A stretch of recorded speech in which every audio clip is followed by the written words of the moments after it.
සෙනසුරාදා. අද මං ඉන්නේ ගොඩක් සතුටින්. මොකද අද හස්බන්ඩ් ගෙදර ඉන්න දවසක්.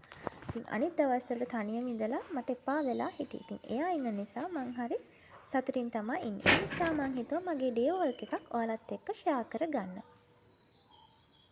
ඉතින් එයා ගෙදර ඉන්නවා කියලා අපි දන්න නිසා මං ඊයේ රෑම කඩල වගේක් දැම්මා පෙඟින්න. එයා ඉන්න දවස්වල තමයි මං ඒ වගේ කෑම හදන්නේ. ඒකත් රයිස් කුකර් එකට තියලා මං දැන් හදන්නේ මගේ තේ එක හදාගන්න.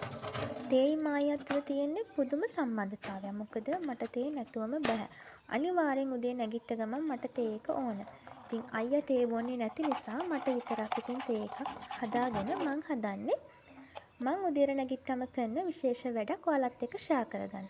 මේ තියෙන්නේ මගේ ග්‍රැටිවේට් ජර්නල් එක. ඉතින් මම මේක දැක්කේ යුනිවර්ස් ඉන් යූ කියන YouTube channel එකකේ. මම මුලින්ම උදේ නැගිට්ටම කරන්නේ අද දවසට නිරෝගිමත්ව කිසිම කරදරයක් නැතුව අපිව රැගෙන ආවට විශ්වයට ස්තුති කරලා ලියන එක තමයි. ඉතින් ඔයාලටත් මේක ගැන වැඩිදුර විස්තර දැනගන්න පුළුවන්. යුනිවර්ස් ඉන් යූ කියන YouTube channel එක අරහා. ඉතින් ඒකෙන් තමයි මමත් ගොඩක් විස්තර දැනගත්තේ. ඉතින් ඒකත් ලියලා ඉවර වෙලා මං ආවා අපේ උදේ කෑම ලෑස්ති කරන්න. මේ තියෙන අපේ උදේ කෑම. ලොකු දේවල් නැහැ. ඉතින් ඒක කාලා කියව ඉඳලා අයියා 11 මාට විතර දවල්ට යන්න පටන් ගත්තා. එයා ගෙදර ඉන්න දවස්වලට ගොඩක් දුරට එයා උයනවා. නැත්තම් අපි දෙන්නත් එක්ක එකතු වෙලා උයනවා. ඉතින් එයා ගෙදර ඉන්න දවස්වලට අපි දෙන්න වැඩ බෙදාගෙන තමයි කරන්නේ. ඉතින් එයා උයලා අපි ඒකත් කාලා අපි හිතුවා වත්ත පොඩ්ඩක් අස් කරලා දාන්න ඕනේ කියලා. ඉතින් එයා ඉන්න දවස්වල තමයි ගොඩක් ඔය වත්ත සුද්ධ කරන වැඩ හැම කරන්නේ. ඉතින් ඒ ටිකත් කරලා මං කිව්වා පොල් ඉවර වෙලා තියෙන කියලා. ඉතින් එයා මට පොල් ටිකක් කඩලා දුන්නා සතියකට විතර ඇති වෙන්නේ.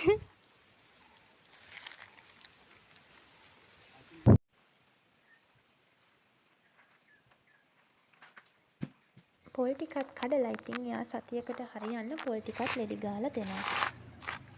ඉතින් පොලොත් ලෙලි ගහලා එයා මට තැඹිලි ගෙඩියකුත් කඩලා දුන්නා බොන්න කියලා. ඉතින් ඒකත් බීලා මං ඉක්මනට ගියා රෙදි ටික හොදලා වැලට දාන්න. මොකද අද ගමනක් යන්න තමයි හිතාගෙන ඉන්නේ. ඉතින් අපි දෙන්නත් එක්ක හිතුවා අද ගෙදර ඉන්න නිසා මං කාලෙකින් ගියෙත් නැති නිසා පොඩ්ඩක් ඇවිදලා එන්න. ඉතින් shopping උත් ගිහිල්ලා රැට මොනවා හරි කෑමට අරගෙන එන්න තමයි හිතුවේ කාලා ඉන්න නැතුව. මොකද දවල් උයපුවක් තියෙන නිසා. මේ තියෙන මගේ outfit එක.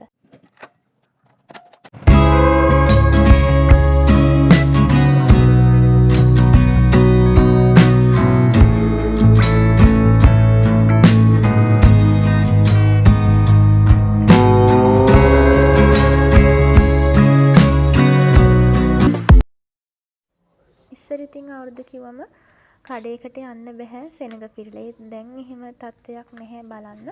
ගොඩාක් අඩුයි මිනිස්සු ඇඳුම් එහෙම ගන්නවා. මොකද ඉස්සර වගේ නෙමෙයි ගොඩක් ගණන් ඇඳුම්. ඉතින් මිනිස්සුන්ට ඇඳුම් වලට වියදම් කරන්න තරම් ආර්ථිකමය ශක්තියක් නැහැ. ඉතින් අපිත් ලොකු දේවල් ගත්තේ නැහැ. පොඩි දේවල් ටිකක් තමයි ගත්තේ. ඉස්සර ඉතින් අවුරුදු කිව්වම ගොඩාක් දැනෙන්නම තියෙනවා. මොකද කඩේකට උනත් යන්න බෑ. අපිත් පොඩි දේවල් ටිකක් අරගෙන ගෙදර ආවා. කෑමත් එහෙම අරගෙන මගේ ඩේ වොල්ක් එක මෙතනින් ඉවරයි. ඉතින් thank you ඔයාලා මගේ වීඩියෝ එක නැරඹුවට. නැවත වීඩියෝ එකකින් හමු වෙමු.